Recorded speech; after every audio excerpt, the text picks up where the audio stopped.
would like to call up Monica. She is the CEO of HighLowAudio. And I'd like to hear from you when you are ready to come up. I have a microphone ready for you. I have turned it on. Yay. Hello. Hi, everyone. How's it going? It's great. Yeah. I'm so glad you're here. I'm glad that we got connected. And I'm excited to hear what your big, decade vision is for the blockchain space. Yeah. So, I loved what all the speakers that came before me say. So, big vision. I would say, looking back at the last 10 years, what happened in crypto was extraordinary. We had the Satoshi white paper happen almost 10 years ago. So it was 2018. In 2008, Satoshi, they wrote the white paper and completely transformed, what we're doing today, including probably this conversation wouldn't have happened.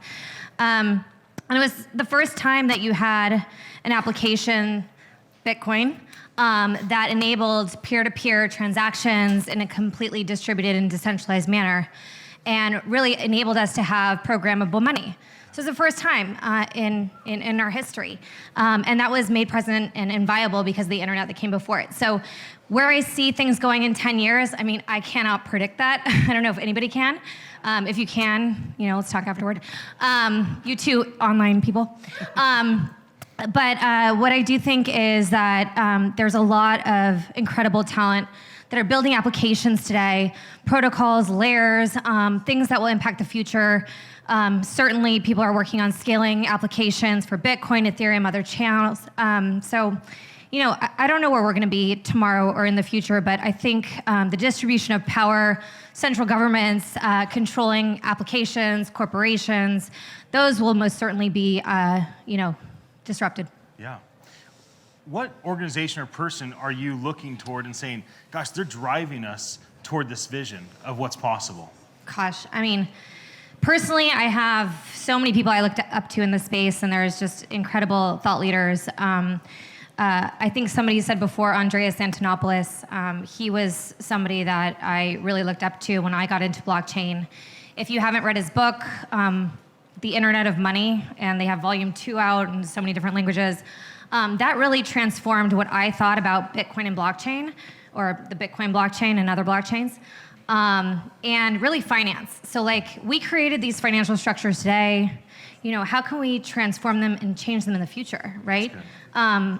We can all collectively have a hand in that. So let's do that. Yeah. And so I highly recommended that book. There's other resources that I could, wax poetically all day on, but that was really transformative for me. And for your organization, you're like the social network for crypto. Yes. Is kind of the thought. What do you hope to accomplish, and what do you hope is accomplished in a more broad sense in the blockchain industry in the next year? Yeah. Well, for me, I got into Bitcoin and investing and excited about it about 2 years ago. So, I feel like that was a little bit late in the game, but most certainly earlier than the huge inflection point that we saw, both from a technology perspective and pricing, although, it's down now. I think for me, it was really hard to navigate how to make sense of it all. People would ask me all the time, how do I learn more about Bitcoin? How do I learn more about blockchain? Where do I get started?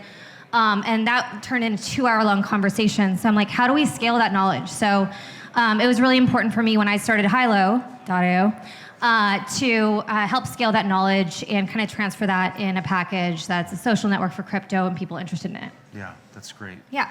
And so what's the call to action? What would you like this room to do? What would you like people to do online? What is something that nobody else has encouraged people to take a step in that you think they should engage with or do or read? You mentioned some books or whatever you want to share.